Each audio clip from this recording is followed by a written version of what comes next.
नमस्कार दोस्तों, ये video editorial compilation for mains का पार्ट है। आप प्लेलिस्ट में जाके एडिटोरियल की वीडियोस पेपर वाइज और टॉपिक वाइज देख सकते हो। और अगर आप दिसंबर 2019 के बाद की वीडियोस को देखना चाहते हो तो वीडियो के नीचे मौजूद ज्वाइन बटन की सहायता से आप मेंबरशिप को ज्वाइन कर सकते हो। चलिए डिस्कशन स्टार्ट करते हैं। आप जीएस पेपर 2 के इस टॉपिक से आर्टिकल को रिलेट कर सकते हो। क्या कंटेस्ट है? देखो, कुछ ही दिनों पहले यूनाइटेड नेशंस जनरल असेंबली का सेशन ऑर्गेनाइज हुआ था और उस सेशन में टर्की के राष्ट्रपति के द्वारा जो स्पीच दी गई थी, उन्होंने अपनी स्पीच में इंडिया के जम्मू एंड कश्मीर के स्पेशल स्टेटस को एबोलिश करने से संबंधित मूव को क्रिटिसाइज किया था। मतलब टर्की के राष्ट्रपति अर्दगन ने पाकिस्तान को सपोर्ट किया था अपनी उस स्पीच में। तो इंडिया को ये बात सर्टेनली अच्छी नहीं लगी। प्रधानमंत्री मोदी को 2 दिनों की यात्रा पर जाना था टर्की में। प्रधानमंत्री मोदी ने टर्की में अपनी विजिट को कैंसिल कर दिया। तो इस आर्टिकल में जो राइटर हैं वो ये सजेस्ट कर रहे हैं, इस प्रकार के जो आइसोलेटेड इंसिडेंसेस हैं उनको ध्यान में रखते हुए इंडिया को अपनी फॉरेन पॉलिसी डिसाइड नहीं करनी चाहिए। ओवरऑल जो रिलेशनशिप होती है किसी देश के साथ वो बहुत बड़ी होती है। किसी एक मूव का साया पूरी रिलेशनशिप पर नहीं पड़ना चाहिए। राइटर ये बोलते हैं कि देखो, टर्की ने हमेशा से ही पाकिस्तान का समर्थन किया है कश्मीर इशू पर। टर्की और पाकिस्तान दोनों एक ऑर्गेनाइजेशन में रहे हैं पहले, जिसका नाम था central treaty organisation and regional cooperation for development.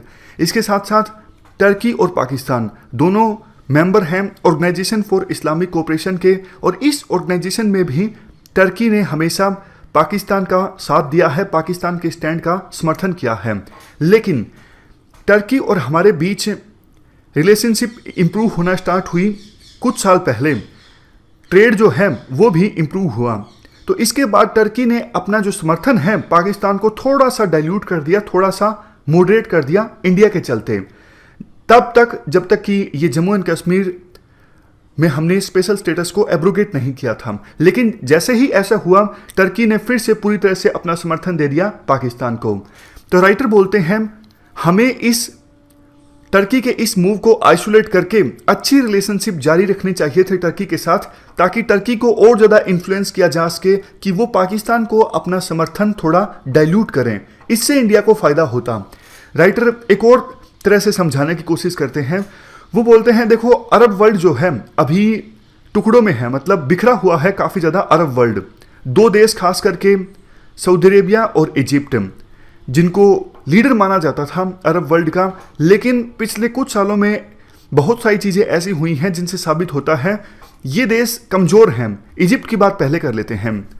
Egypt देखो किसी समय में अरब वर्ल्ड का लीडर हुआ करता था, लेकिन 2010 के आसपास आपको याद होगा अरब स्प्रिंग आई थी। यहाँ पर होस्नी मुबारक का रूल हुआ करता था। 30 सालों से रूल कर रहे थे होस्नी मुबारक, लेकिन जनता ने प्रोटेस्ट किया था, उनकी गद्दी चली गई। बाद में मोहम्मद मोर्सी मुस्लिम ब्रदरहुड की सपोर्ट पाके इजिप्ट के राष्ट्रपति बने, लेकिन जनता ने उनका भी विरोध किया, उनको भी गद्दी छोड़नी पड़ी।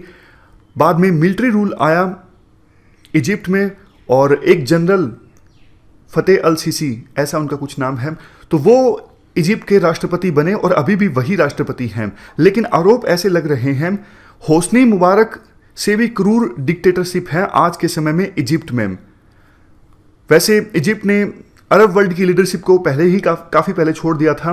यूएस की एड पर काफ़ी ज़्यादा निर्भर करता है इजिप्ट, और अब पहले की अपेक्षाकृत काफ़ी ज़्यादा कमज़ोर है और इन्फ्लुएंस काफ़ी ज़्यादा कम है इजिप्ट का अभी अरब वर्ल्ड में। इसके बाद बात करते हैं सऊदी अरेबिया की। सऊदी अरेबिया ऐसा लगने लगा था कि बहुत ही स्ट्रॉन्ग बन के उभरा है, और 3 बड़े प्लेयर्स हैं वेस्ट एशिया में, एक ईरान, एक इजराइल और तीसरा सऊदी अरेबिया।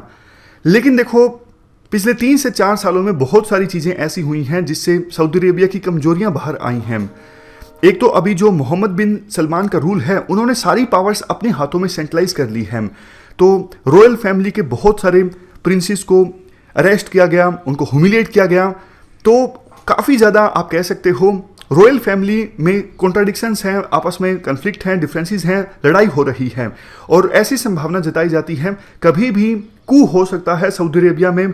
जो मोहम्मद बिन सलमान हैं उनको रूलर के पद से हटाया जा सकता है और कोई और पर्सन गद्दी संभाल सकता है, रॉयल फैमिली में से ही कोई प्रिंस। इवन देखो काफ़ी सारे डिसीजंस ऐसे लिए गए सऊदी अरेबिया के किंग के द्वारा, जैसे येमेन में वार स्टार्ट करना, जो बहुत ही आप कह सकते हो इनइफेक्टिव डिसीजन साबित हुआ। वार अभी तक खत्म हुआ नहीं है और बहुत सारा पैसा सऊदी अरेबिया का लग गया है। सऊदी अरेबिया कितना ज़्यादा कमज़ोर है उसका इसी बात से पता लगता है कि सऊदी अरेबिया में ऑयल फैसिलिटीज़ पर अटैक हुआ था। तो अटैक के बाद सऊदी अरेबिया ने यूएस को कहा कि आप एक्शन लीजिए, ट्रंप ने मना कर दिया। तो उसके बाद सऊदी अरेबिया ने इराक के प्रधानमंत्री और पाकिस्तान के प्रधानमंत्री को बोला कि आप ईरान के साथ हमारी मीडिएशन करवाइए ताकि ईरान फिर से हमारी ऑयल फैसिलिटीज़ पर अटैक ना करे। इतना कमज़ोर है सऊदी अरेबिया। तो सऊदी अरेबिया को और इजिप्ट को हम हटा दें तो कौन बचता है वेस्ट एशिया में? वेस्ट एशिया में 3 देश बचते हैं, एक टर्की, ईरान और इजराइल। इजराइल का तो आपको पता ही है, वो मुस्लिम कंट्री नहीं है। और 2 बच जाते हैं, एक ईरान और एक टर्की। तो इन दोनों देशों के साथ हमें रिलेशनशिप अच्छा मेंटेन करने की आवश्यकता है, क्योंकि दोनों के पास कैपेसिटी है न्यूक्लियर वेपन्स को हासिल करने की।